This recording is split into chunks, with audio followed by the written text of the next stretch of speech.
Hello everyone, we are Group 3. Today our group will present which is the concept of human. Before we begin, here is the overview of our presentation. First, I will introduce the meaning of the concept of human and explain why it is important. Then the following presenters will discuss different perspectives of human concepts from psychology, uh, sociology, philosophy, religion, and the Malaysian values. Finally, we will conclude by discussing the human as a balanced being. Now, let's begin with the concept of human. The concept of human refers to how we understand what a human being is, including human nature, value, abilities, and the life meanings. It can describe humans as rational, emotional, or social beings, and provides a foundation for understanding human behavior, development, and the life goal. This concept is important because different understanding of humans can shape the way people think, behave, and live in society. The concept of human is important because it influences many aspects of life. First, in education, different fields of humans affect learning, goals, and teaching methods. Some systems focus more on knowledge and logic, while others also emphasize creativity and emotional development. Second, in society, it influences social values and human relationships. Some societies value cooperation and community, while others focus more on competition and individual achievement. Lastly, in terms of happiness, it affects how people define a good life. Some people believe happiness comes from success and wealth, while others believe it comes from relationships, meaning, and inner satisfaction. Therefore, the concept of human plays an important role in shaping education, society, and well-being. I will explain the scientific perspective on human nature using psychology and sociology. First, psychology focuses on the individual. It studies behavioral and mental processes and explains humans through internal factors, such as thoughts, emotions, and personality. From this perspective, humans are thinking and feeling beings. For example, a person's actions can be influenced by their emotions or personal experiences. Second, sociology focuses on the social level. It studied how human behavior is shaped by society, including culture, norms, and social rules. From this perspective, humans are social beings influenced by their environment. For example, people may behave differently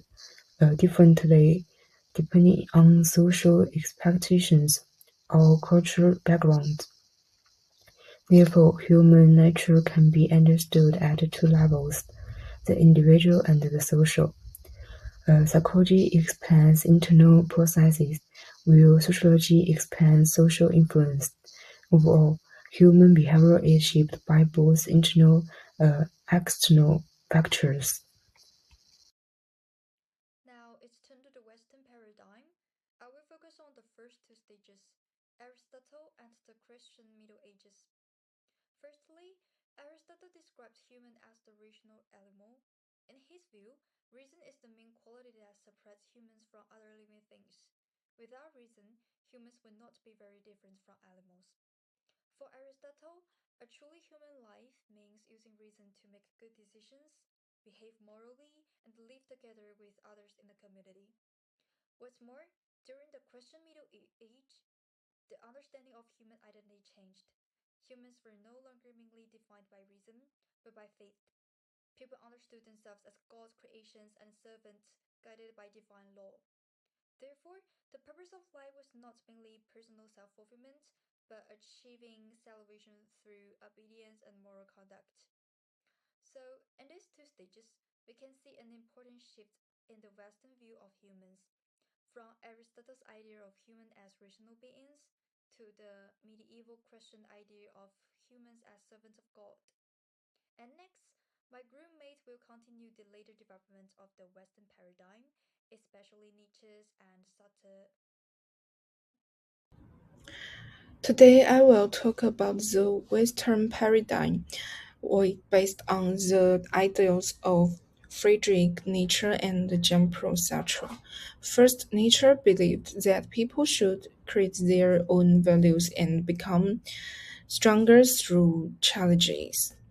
He believed humans should keep improving themselves.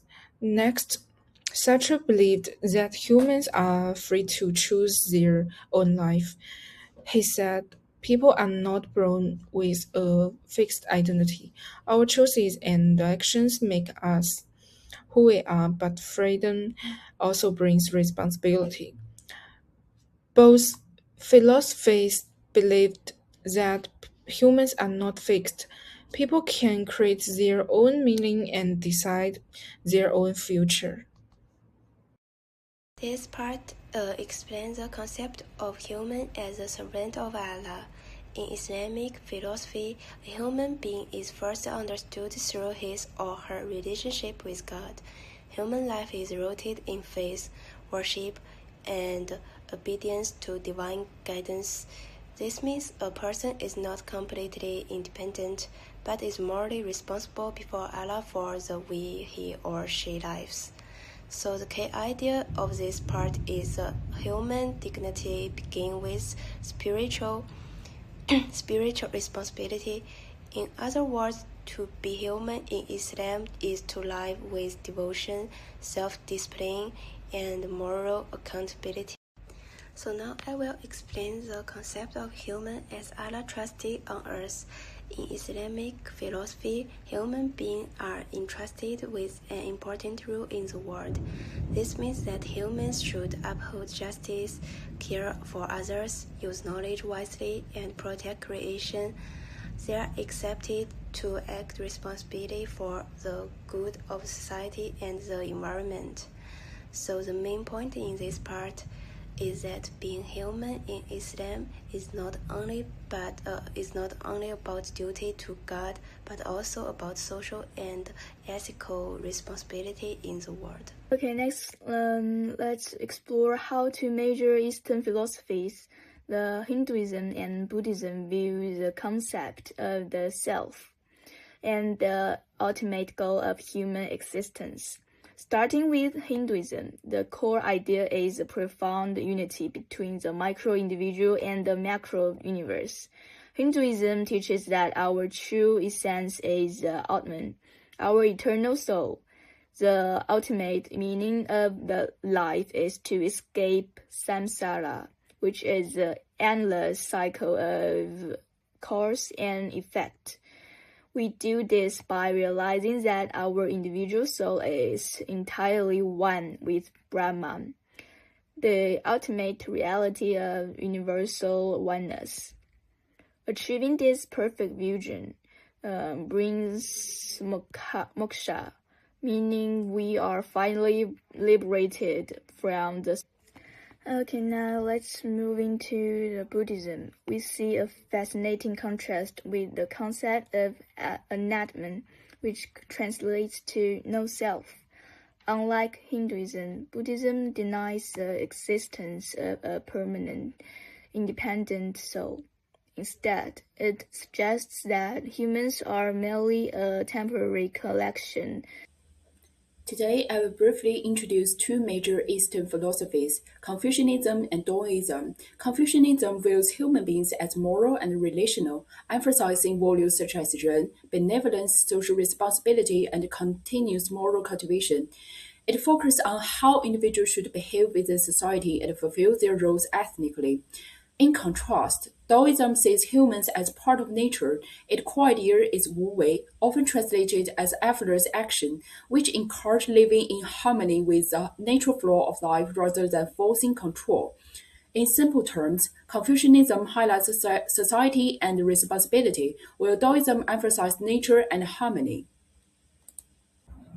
From a Malaysia perspective, the concept of insensitial reflects a holistic and balanced human being. This idea is closely related to GERI model, which includes four key aspects: physical, emotional, spiritual, and intellectual development. Together, these dimensions aim to nurture individuals who are balanced, harmonious, and socially responsible. In this framework, a complete human is not only intellectually capable but also emotionally stable, spiritually grounded, and physically healthy. Ultimately, insensitial represents the goal of developing individuals who are ethnic, well-rounded, and able to contribute positively to society.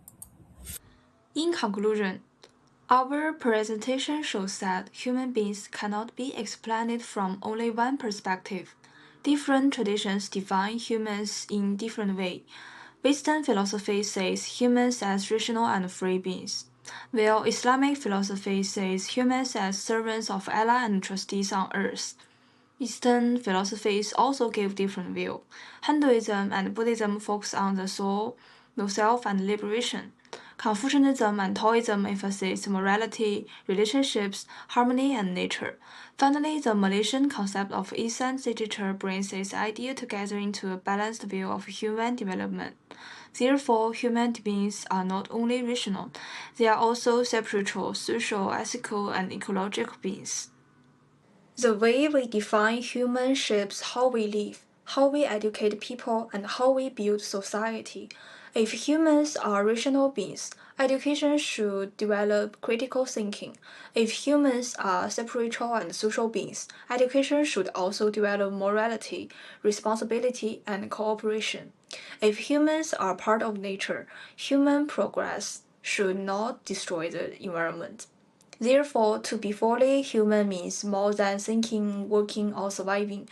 It means becoming a balanced person intellectually, emotionally, spiritually, socially, and ethically. In the end, to be human is to live with balance, wisdom, and responsibility.